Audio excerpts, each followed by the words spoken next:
नमस्कार, मी Dhananjay Sanap the agro one शोमध्ये तुमचं स्वागत. जून ते सप्टेंबरच्या दरम्यान राज्यामध्ये मोठ्या प्रमाणात अतिवृष्टी झाली, शेती पिकांचं अतोनात नुकसान झालं. याच पार्श्वभूमीवरती केंद्र सरकारनं राज्याला मदत करण्याचं आश्वासन, ग्वाही दिलेली होती. परंतु केंद्र आणि राज्य सरकारमध्ये याच मदतीच्या प्रस्तावावरून मागच्या 2 ते 3 दिवसांपासून जोरदार गोंधळ सुरू आहे. त्यामुळे आता केंद्राकडून राज्याला मदत मिळणार का, या संदर्भात आता नवीन अपडेट नेमकं काय समोर आलेलं आहे याचीच माहिती आपण आजच्या द ॲग्रो वन शोमधून घेणार आहोत. त्यामुळे तुम्ही व्हिडिओ शेवटपर्यंत नक्की बघा. तर केंद्रीय कृषी मंत्री शिवराज सिंग चौहान यांनी 2 डिसेंबर रोजी एका प्रश्नाला उत्तर देताना राज्यसभेत असं सांगितलं की राज्य सरकारनं अद्यापही मदतीचे प्रस्ताव हे केंद्र सरकारला पाठवलेले नाही आहेत. दुसरीकडे एका लेखी उत्तरात गृह राज्यमंत्री नित्यानंद राय यांनी सुद्धा याच पद्धतीचा दावा केला होता की राज्य सरकारनं प्रस्ताव हे केंद्र सरकारला पाठवलेले नाही आहेत आणि त्यामुळे एकच गोंधळ निर्माण झालेला होता. राज्य सरकारनं 2 महिन्यानंतरही केंद्र सरकारला मदतीचे प्रस्ताव का पाठवले नाहीत असा प्रश्न शेतकऱ्यांकडून उपस्थित केला जात होता.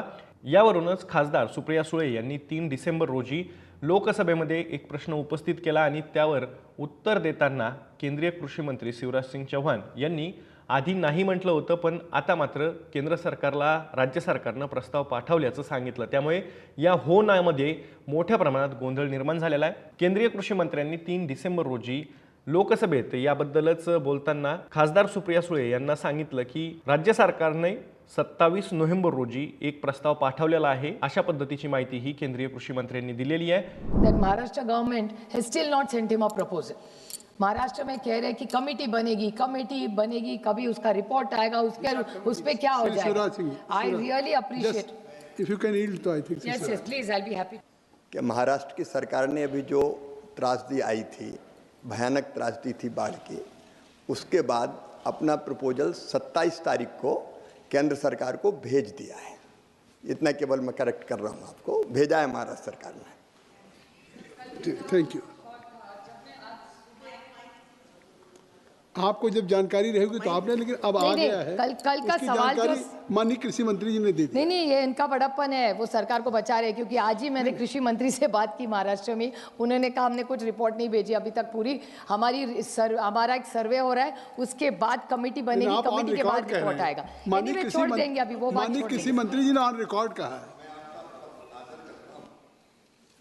प्राकृतिक आपदाओं में मैं भी लगातार राज्य के संपर्क में रहता हूं. उन्होंने सचमुच में भेज दिया है. आकडेवारीनुसार साधारणतः 75 लाख हेक्टरवरील पिकांचं नुकसान झाल्याची माहिती आहे. तर दुसरीकडे राज्य सरकारच्या 3 विभागानं एकत्र केलेली आकडेवारी जी आहे नुकसानीची ती आहे 84 लाख हेक्टर इतकी. याच पार्श्वभूमीवरती राज्य सरकारनं केंद्र सरकारला प्रस्ताव पाठवल्याची माहिती सुद्धा राज्याचे कृषी मंत्री दत्तात्रय भरणे यांनी सुद्धा दिली आहे. ते नेमकं काय म्हणाले तेही पाहून घ्या. केंद्रीय कृषी मंत्री चव्हाण साहेबांनी जे स्टेटमेंट केलं, तो प्रस्ताव राज्य शासनावरती अतिवृष्टीचा पाठवलेला नाही. या बाबतीमध्ये मी तुम्हाला एक सांगतो की गेल्या आठवड्यातच तो प्रस्ताव हा राज्याच्या CM कार्यालयातून आपण मदत पुनर्वसनच्या माध्यमातून तो प्रस्ताव हा केंद्र सरकारला पाठवलेला आहे. ही सगळी माहिती समोर आल्यानंतर ॲग्रो वननं मदत व पुनर्वसन विभागाच्या मुख्य सचिव सिंगल यांच्याशी संपर्क साधला आणि त्यांच्याकडनं माहिती घेण्याचा प्रयत्न केला. त्यांच्या माहितीनुसार राज्य सरकारनं 27 नोव्हेंबरला एक प्रस्ताव पाठवलेला आहे. त्यासोबतच 1 डिसेंबर रोजी सुद्धा दुसरा प्रस्ताव हा केंद्र सरकारला पाठवण्यात आल्याचं सिंगल यांनी सांगितलेलं आहे. पहिल्या प्रस्तावात शेती आणि अन्य बाबींचा समावेश होता, तर दुसऱ्या प्रस्तावामध्ये पायाभूत सुविधा या बाबींचा समावेश होता आणि दुसरा प्रस्ताव हा केंद्र सरकारच्या सूचनेनंतर राज्य सरकारनं पाठवल्याचं सुद्धा सिंगल यांनी सांगितलंय. त्यासोबतच या प्रस्तावाची आकडेवारी सुद्धा केंद्र सरकारच्या सूचनेनुसार राज्य सरकारनं भरून दिलेली आहे. केंद्रीय पथक पुन्हा एकदा पाहणीसाठी येणार असून त्यावर डिसेंबर अखेर सुद्धा प्रस्ताव पाठवण्यात येईल, अशी ही माहिती अतिरिक्त मुख्य सचिव श्रीमती सिंगल यांनी दिली आहे. आता दुसरा एक प्रश्न असा सुद्धा आहे की राज्याचे कृषी मंत्री दत्तात्रय भरणे यांना सुद्धा पत्रकार परिषदेमध्ये पत्रकारांनी तो प्रश्न विचारला होता की राज्य सरकार केंद्राकडे किती निधीची मागणी करते, परंतु त्याबद्दल ठोस काही सांगितलं नाही. त्यांनी साधारण उडवाउडवीचीच उत्तरं दिली. त्यानंतर आपत्ती व्यवस्थापन विभागाकडून याबद्दलची माहिती जाणून घेण्याचे प्रयत्न ॲग्रोवननं केले, परंतु या संदर्भात कुठलीही माहिती देण्यास आपत्ती व्यवस्थापन विभागानं ॲग्रोवनला नकार दिला. पण साधारणतः 10,000 कोटी रुपयांच्या प्रस्तावाची मागणी ही किंवा निधीची मागणी ही राज्य सरकारनं केंद्र सरकारकडे केल्याचं समोर आलेला आहे. याबद्दलचा जो काही प्रस्ताव आहे तो केंद्रीय कृषी विभागाला पाठवलेला नाही आहे, तर तो राष्ट्रीय आपत्ती निवारण विभागाला पाठवल्याचं सुद्धा सिंगल यांनी सांगितलंय. मात्र केंद्रीय कृषी मंत्री शिवराज सिंग चौहान यांनी केंद्र सरकारकडे असा अहवाल सादर झाला नसल्याचं 2 डिसेंबर रोजी सांगितलं होतं आणि त्यामुळे सुद्धा मोठ्या प्रमाणात गोंधळ हा निर्माण झालेला होता. साधारण राज्य सरकारनं सादर केलेल्या प्रस्तावानुसार 10,000 कोटी रुपये मिळणं अपेक्षित असल्याचंही सांगण्यात आलंय. पहिल्या टप्प्यात जो प्रस्ताव पाठवण्यात आलेला आहे म्हणजे 27 नोव्हेंबरचा, त्यामध्ये साधारणतः शेती पिकांचं नुकसान, त्यासोबतच विहिरींचं नुकसान, त्यासोबतच जमिनीची धूप होणं या घटकांसाठी राज्य सरकारनं राज्य आपत्ती निवारण कक्षातून दिलेल्या मदतीपोटी निधीची मागणी ही केंद्र सरकारकडे केलेली आहे. विविध सदस्यांनी जे काही प्रश्न विचारलेले होते त्याला राज्यसभेत केंद्रीय कृषी मंत्री शिवराज सिंग चौहान यांनी उत्तर दिलेलं होतं आणि त्यामध्ये बाब समोर आलेली होती की असा कुठलाही प्रस्ताव हा राज्य सरकारनं केंद्र सरकारला पाठवलेला नाही आहे, म्हणजेच 2 डिसेंबरपर्यंत तरी पाठवलेला नसल्याची माहिती सुद्धा यातनं समोर आलेली होती. आणि त्यामुळं एकच खळबळ ही निर्माण झालेली होती की राज्य सरकार शेतकऱ्यांसाठी मदतीसाठी हा प्रस्ताव का पाठवत नाहीये. 2 महिने उलटले तरीही राज्य सरकारनं प्रस्ताव का पाठवला नाही असा प्रश्न सुद्धा उपस्थित केला जात होता आणि त्यावरून विरोधकांकडून सत्ताधाऱ्यांवरती मोठ्या प्रमाणात टीकेचा सूर सुद्धा उमटला होता. आपत्ती व्यवस्थापन विभागाच्या म्हणण्यानुसार राज्यातील 84 लाख हेक्टरवरील शेती पिकांच्या नुकसानीपोटी मदतीचा प्रस्ताव हा 27 नोव्हेंबरला पाठवला होता. त्यानंतर 1 डिसेंबरला जो प्रस्ताव पाठवला तो मुख्य सचिव राजेश अग्रवाल यांच्या सहीने केंद्र सरकारला प्रस्ताव पाठवण्यात आलेला होता. या प्रस्तावात ठराविक निधीची मागणी ही करण्यात आलेली नाहीये. राज्य सरकारनं आतापर्यंत खरीपासाठी 6,911 कोटी रुपयांची मदत ही केली आहे.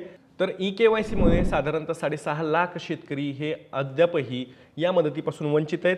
त्यामुळं त्यांची मदत वितरित होणं सुद्धा बाकी आहे. 1,13,00,000 बाधित शेतकऱ्यांपैकी साधारण 86,47,119 शेतकऱ्यांना मदत ही पोहोचली आहे. तर 250 कोटी उणे प्राधिकरणामधून वितरित करण्यात आलेले आहेत. पीक शेती खरवडणं, त्यासोबतच मनुष्य व पशुहानी, घरांचं नुकसान आदीबाबतचे प्रस्ताव सुद्धा पाठवण्यात आल्याची माहिती देण्यात आलेली आहे. सर्वाधिक नुकसान हे जर का बघितलं आपण तर छत्रपती संभाजीनगर आणि नाशिक विभागात झालेलं आहे.